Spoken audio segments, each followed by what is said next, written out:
हरे कृष्णा। तो कुछ समय से एक वीडियो काफ़ी वायरल हो रहा है जिसमें पुरी के आदरणीय राजा दिव्य सिंह इस्कॉन से प्रश्न पूछ रहे हैं कि इस्कॉन ये जो रथ यात्रा सेलिब्रेशन करता है वो उसी ड्यूरेशन क्यों नहीं करता है जिस समय जगन्नाथपुरी में रथ यात्रा होती है।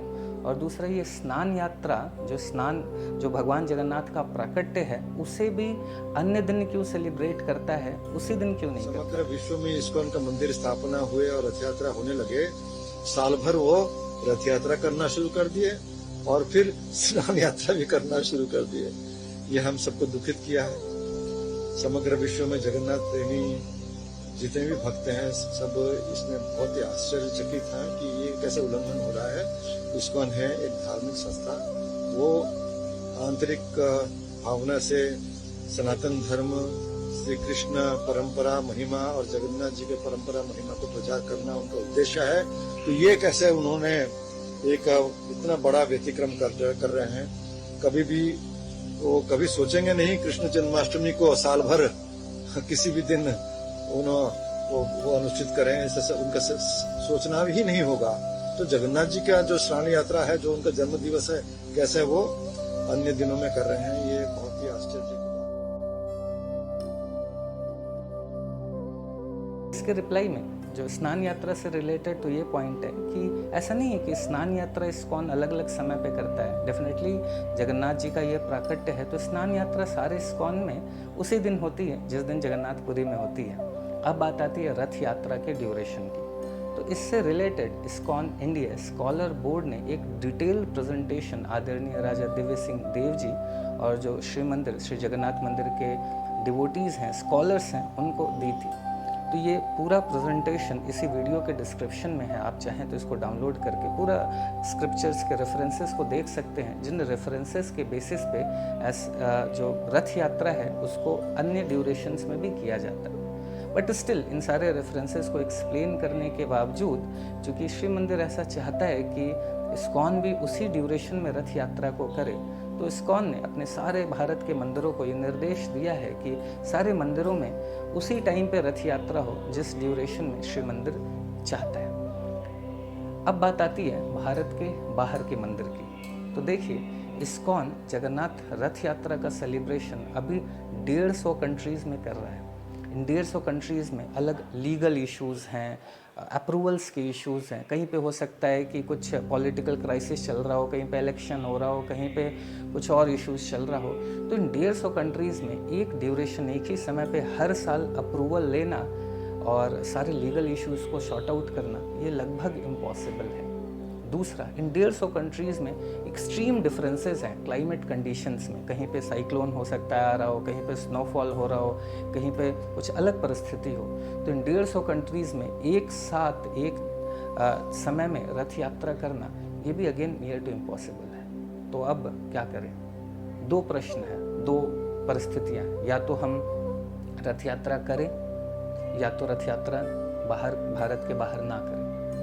अब इन दोनों प्रश्नों को समझने के लिए हमें एक पॉइंट को समझना होगा कि ये रथ यात्रा, ये सेलिब्रेशन, इसका पर्पस क्या है। तो देखिए, चैतन्य चरितामृत में बताया गया है 22.113 में, स्मृतव्यो सततम विष्णुर विस्मृत्यो न जातुचित, कि ये सारे सेलिब्रेशन का अल्टीमेट पर्पस क्या है। Always remember Krishna, never forget Krishna. हमेशा भगवान का स्मरण करना, खुद भी करें और दूसरों को भी हम भगवान का स्मरण कराएं। तो ये सारे सेलिब्रेशन का तो वही पर्पस है। ये जब रथ यात्रा होती है तो इतने सारे लोग भगवान जगन्नाथ की कृपा लेते हैं, उनका प्रसाद पाते हैं, उनका कीर्तन सुनते हैं। अगर हम ऐसा नहीं करते हैं तो इन सारे लोगों को वंचित करना पड़ेगा। देखिए, भगवान जगन्नाथ का जो मूड है इस रथ यात्रा का, ये मूड तो यही है ना, भगवान जगन्नाथ क्यों मंदिर से बाहर निकलते हैं, क्यों रथ पे बैठते हैं? इसीलिए तो कि उन सभी लोगों को दर्शन दे सके जो इतने स्वीकृतिवान नहीं है कि वो मंदिर आ सके, मंदिर आके भगवान का दर्शन कर सके। तो भगवान जगन्नाथ उन सभी के लिए बाहर निकलते हैं ताकि सभी को दर्शन मिले, सभी को कृपा मिले। तो वही कार्य तो हो रहा है इस्कॉन के द्वारा।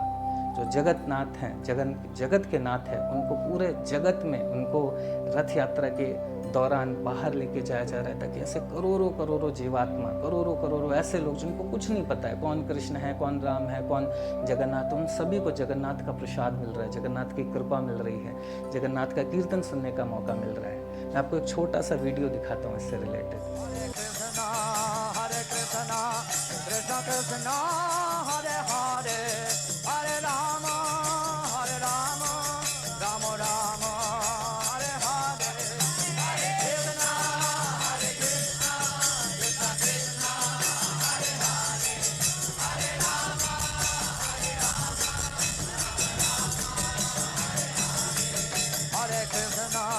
हरे कृष्णा कृष्ण कृष्ण हरे हरे, हरे राम राम राम हरे हरे, हरे कृष्णा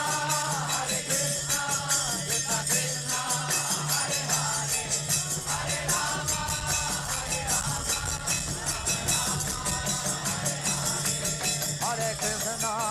हरे कृष्णा कृष्ण कृष्ण हरे हरे, हरे राम राम राम हरे हरे, हरे कृष्णा कृष्ण कृष्ण हरे हरे,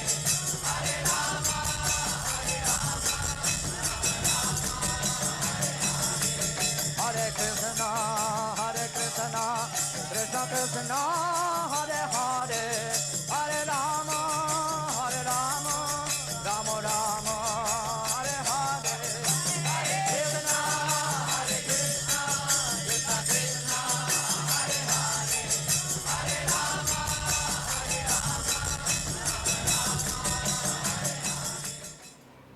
तो देखा आपने श्रीला प्रभुपाद जी की ये इनिशियल डेज का वीडियो है, जिस समय प्रभुपाद जी ने रथ यात्रा शुरू करी थी। उस समय इतने लाखों लोग हैं, इनको कुछ नहीं पता कि कौन कृष्ण है, कौन जगन्नाथ है, बट सबके चेहरे पे जो आनंद है, जो ब्लिस दिख रहा है ना, जगन्नाथ जी का दर्शन करके, जगन्नाथ जी की आरती में सम्मिलित होके, जगन्नाथ जी का प्रसादम पाके, ये ब्लिस से क्या इन सभी लोगों को वंचित रखना उचित होगा? तो ये एक बहुत महत्वपूर्ण प्रश्न है जो हमें समझना होगा। तो देखिए, आप सभी लोग यही तो चाहते हैं ना कि जगन्नाथ प्रसन्न हो, और हम भी यही चाहते हैं कि जगन्नाथ प्रसन्न हो। वही जगन्नाथ भगवद गीता में बताते हैं 18वें अध्याय के 69 श्लोक में कि उससे मैं सबसे ज़्यादा प्रसन्न होता हूँ जो मेरे बारे में दूसरों को बताता है, क्योंकि भगवान हमारे इटर्नल फादर हैं, और जो जीवात्मा है सम और अदर उनको भूली हुई है। तो भगवान, जब जीवात्माओं को स्मरण दिलाया जाए भगवान का, भगवान से कनेक्ट किया जाए, तो भगवान भी बहुत प्रसन्न होते हैं। वही प्रयास इन रथ यात्रा के दौरान, इन सेलिब्रेशंस के दौरान किया जाए। तो देखिए, मेरा आप सभी सनातन धर्म के भक्तों से एक हम्बल रिक्वेस्ट है कि हम सभी को इन डिफरेंसेस के ऊपर बात करने के जगह हम सभी को एक साथ मिलना होगा, एक साथ मिल के सनातन धर्म का प्रचार करना होगा, ताकि भगवान जगन्नाथ ज़्यादा से ज़्यादा लोगों तक पहुँचें और ज़्यादा से ज़्यादा लोग उनकी कृपा प्राप्त कर सकें। हरे कृष्णा।